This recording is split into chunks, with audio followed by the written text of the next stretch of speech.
Hello नमस्ते साथियों, एक बार फिर से स्वागत है आपको एक और नए वीडियो में। कैसे हो साथियों? आई होप सो अच्छे होंगे। आज हम हिंदी के मिक्स क्वेश्चन की प्रैक्टिस करेंगे। गर्दा काट देंगे साथियों, मज़ा आएगा। क्लास को शेयर कर दो सभी दोस्तों के पास, सभी ज्वाइन करो। ये प्रैक्टिस सेशन डेली हम करेंगे। आज से मिक्स क्वेश्चन की प्रैक्टिस करेंगे जिसमें हिंदी के सभी टॉपिक्स रहेंगे।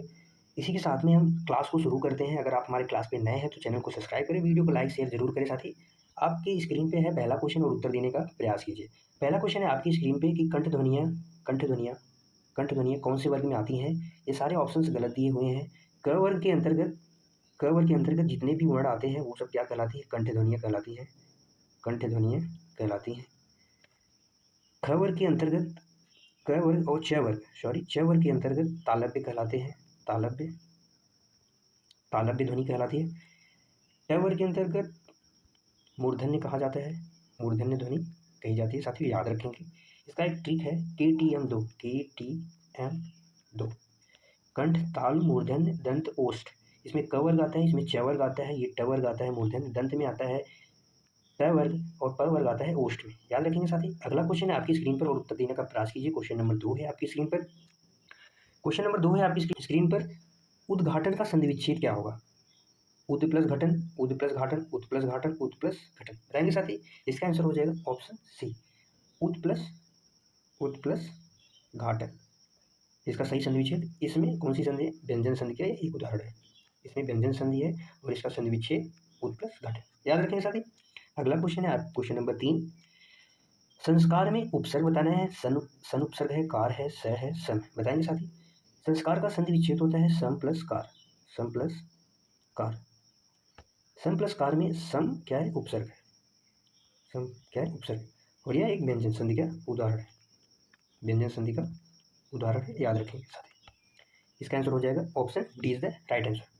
क्वेश्चन नंबर 4 है आपकी स्क्रीन पे, उत्तर देने का प्रयास कीजिए साथी। क्वेश्चन नंबर 4 है अनुभवी में प्रत्यय है व ई अनु वी। ये बड़ी है साथी, ये बड़ी है, तो option B is the right answer. Option B बड़ी। अनुभव अनुभव में जब बड़ी ई का प्रयोग होता है तो अनुभवी बनता है। इसमें ई क्या है? प्रत्यय। याद रखेंगे साथी। अगला क्वेश्चन है क्वेश्चन नंबर 5 आपकी स्क्रीन पे। बताएंगे साथी। क्वेश्चन नंबर 5 है दरिद्रता किस प्रकार की संज्ञा है? दरिद्रता शब्द किस प्रकार की संज्ञा है? व्यक्तिवाचक है, पदार्थवाचक है, भाववाचक है, जातिवाचक है। इसका आंसर हो जाएगा भाववाचक। हम जानेंगे भाववाचक संज्ञा। भाववाचक संज्ञा वी संज्ञा शब्द होते हैं जो गुण और भाव को दर्शाते हैं। जो गुण व भाव को दर्शाता है। गुण व भाव को इसे महसूस किया जाता है। इसे क्या किया? महसूस किया जाता है। गुण व भाव को केवल महसूस किया जा सकता है, लेकिन इसे देखा या छुआ नहीं जा सकता। याद रखेंगे साथी। इसके कुछ एग्जाम्पल्स हम जैसे देख लेते हैं। इसको कुछ एग्जाम्पल्स कौन कौन से हैं भाववाचक संज्ञा। कुछ एग्जाम्पल जैसे गरीबी आ गया। गरीबी गरीबी गरीबी के बाद अमीरी।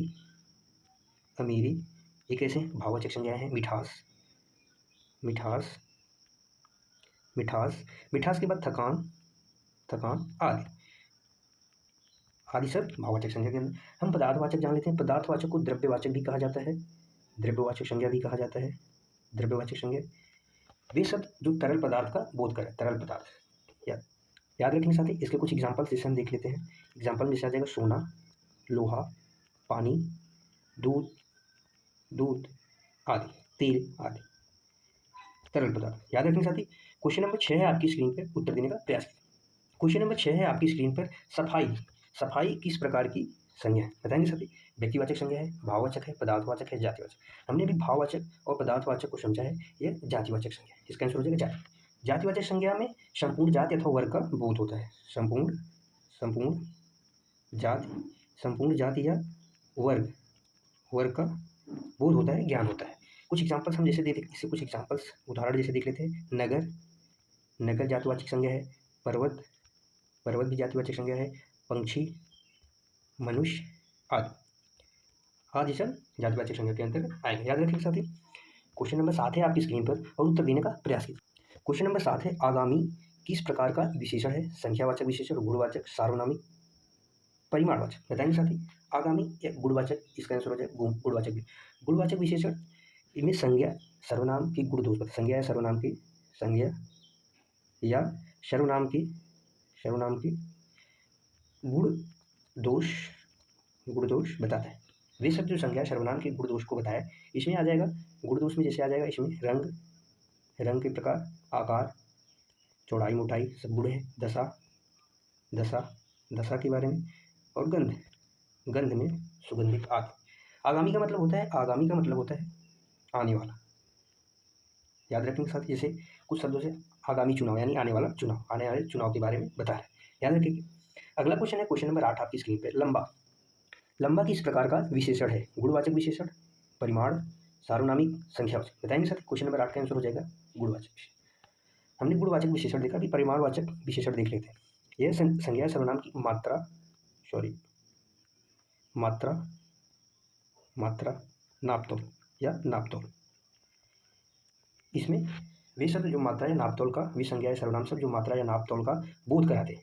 ये दो प्रकार के होते हैं। संज्ञावाचक सबसे पहला होता है, इसमें अनिश्चित परिमाण, परिमाण बोधक, अनिश्चित, अनिश्चित होता है, एक निश्चित होता है, निश्चित।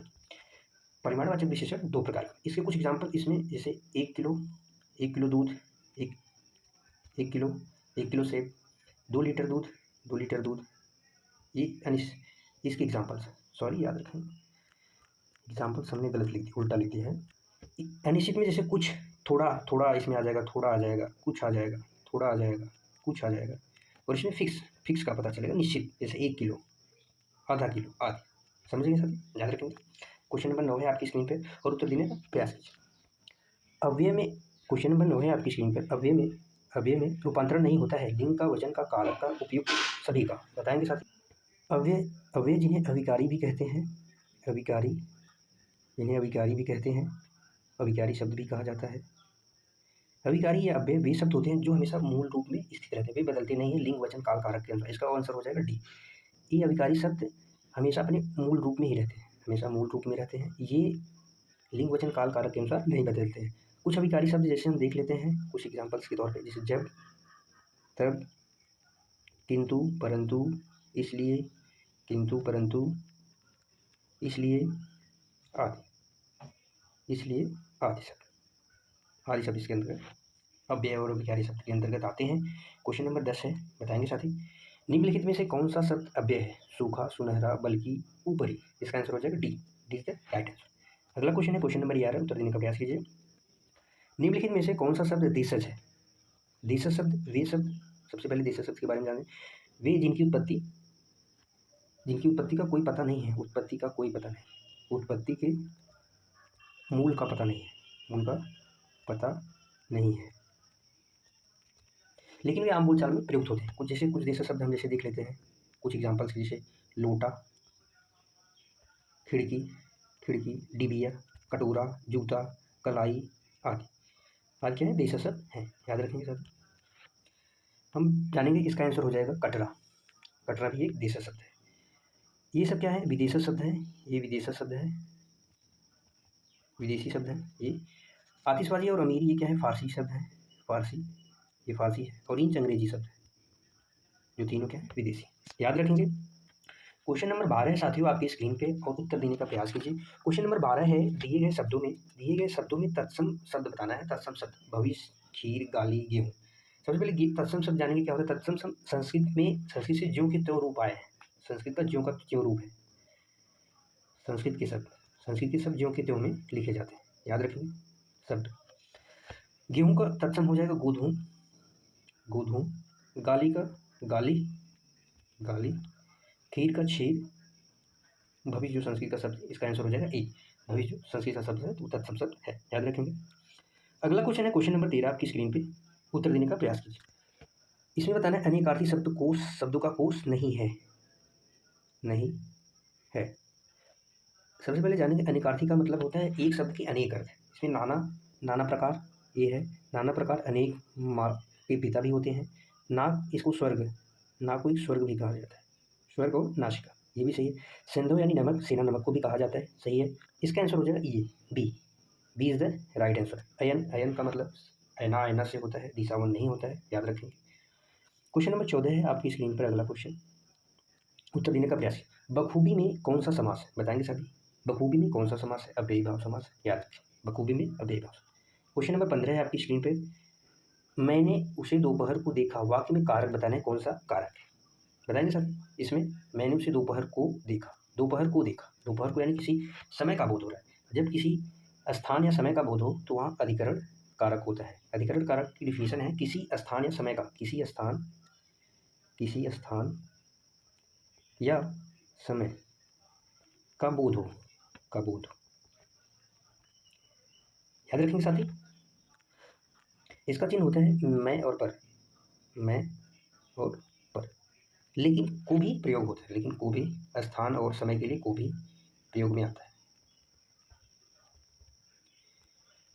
इसका आंसर हो जाएगा डी, 15 का डी। याद रखेंगे। अगला क्वेश्चन है क्वेश्चन नंबर 16। दिए गए विराम चिन्हों में अर्ध विराम चिन्ह बताना है। ए है, बी, सी, डी। बताएंगे साथी। इसको बोलते हैं छोटा कोष्ठक, छोटा कोष्ठक, छोटा कोष्ठक। इसका आंसर हो जाएगा डी। इसको बोलते हैं अल्प विराम, ये फुल स्टॉप। याद रखेंगे। अगला क्वेश्चन है क्वेश्चन नंबर 17 आपकी स्क्रीन पे। निम्नलिखित दिए गए वाक्यों में से मिश्र वाक्य बताना है। कौन सा मिश्र वाक्य कौन सा है?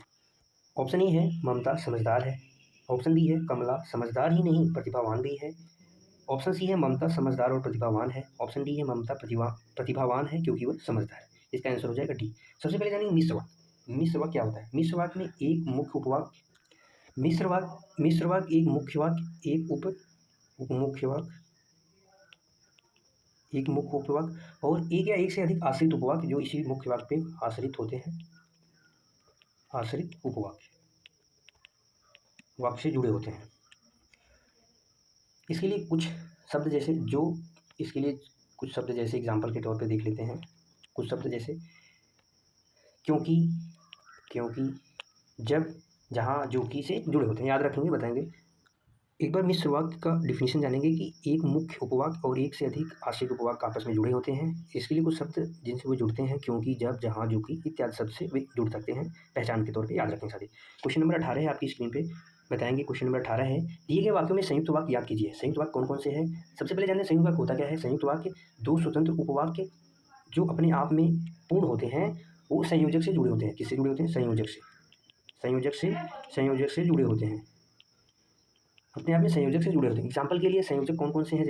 जैसे और, लेकिन, इसलिए या आदि सबसे जुड़े होते हैं। इसका आंसर हो जाएगा डी। यहाँ पे देखा और, मैंने चाय पी, अपने आप में एक पूर्ण वाक्य है, और नाश्ता किया।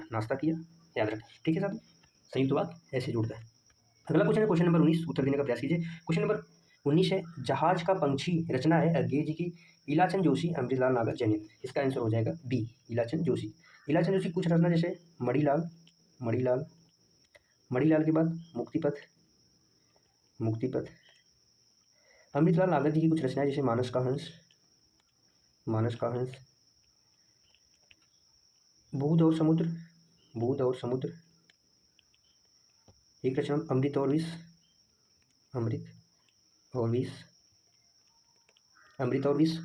एक और रचना जैसे बहुत फेमस है टुकड़े टुकड़े दास्ता। याद रखेंगे साथी। अगला क्वेश्चन है क्वेश्चन नंबर 20 आपकी स्क्रीन पर। उत्तर देने का प्रयास कीजिए। क्वेश्चन नंबर 20 है तमस की रचना किसने की है? नागार्जुन, रांगे राघव, भीष्म साहनी, हजारी प्रसाद द्विवेदी जी। इसका आंसर हो जाएगा भीष्म साहनी जी की रचना है। इनकी कुछ रचनाएं जैसे आज के अतीत,